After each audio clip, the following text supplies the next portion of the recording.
So Gina Carano is the latest victim of cancel culture.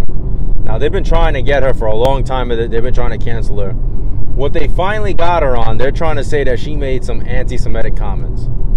Now, what she said was not anti-Semitic at all. What she said was historically accurate, right? It's an inconvenient truth for leftists, but it's historically accurate. So, what she basically said was that during the Holocaust, it wasn't only the Nazis that were, attacking the Jewish people, beating the Jewish people and stuff like that, turning them in, it was actually other people, like their neighbors, other people in the community that weren't Jewish. And she was explaining how, this is how it starts, and how, the left, and how basically the government is turning Americans against each other and trying to silence people and demonize people and everything to get, a certain segment of the population, which is, so-called conservatives, whatever you want to call them, that way of thinking just completely get them out of the way.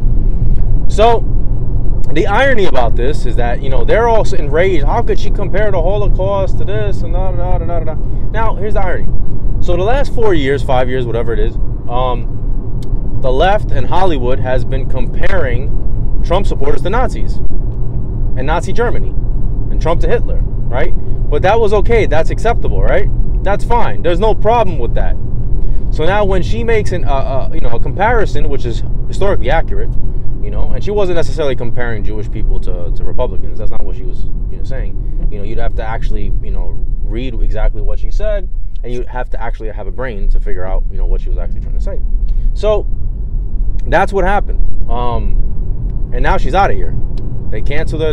She's no longer part of Lucasfilm. She's not going to be appearing in The Mandalorian again. She's not going to get a spin-off series. She's not going to be in any other shows. So there is a clear double standard. There's a clear double standard. Where the left can say whatever they want. It's fine. No problem. But the right has to play by a different set of rules. And I've been talking about this for a while and how very, very, very dangerous this is. How extremely dangerous. And what they're pushing is basically just one way of thinking. If you do not go with the mainstream narrative and what they believe, they will try to cancel you. That's it. You're not allowed to have any other opinion whatsoever. It's just one way of thinking. And if you don't toe the line, then you're out of here. So all this stuff about unity is nonsense. It's BS. Unity to them is get in line. That's it.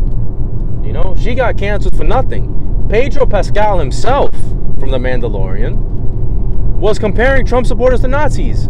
Other people in Hollywood was comparing, Trump, Republicans, whatever, to Nazis. Nothing happened to them. Nothing happened to them. There is a clear double standard. And I don't know how people just can't see this. I was arguing with somebody yesterday, some buffoon, a friend of a friend, who was trying to be smart and trying to be witty and basically trolling, and saying, oh, it's not the same thing. And I'm like, you're either naive or you're willfully ignorant.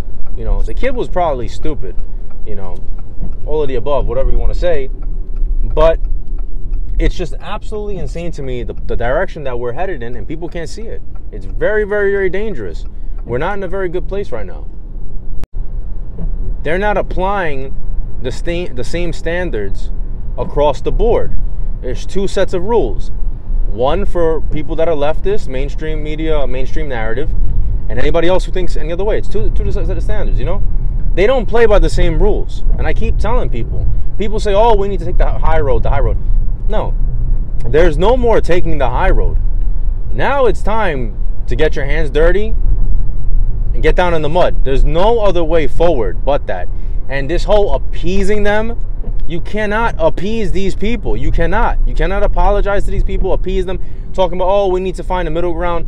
They don't want a middle ground. They want dominance. They want to take over. That's it. So people need to speak up.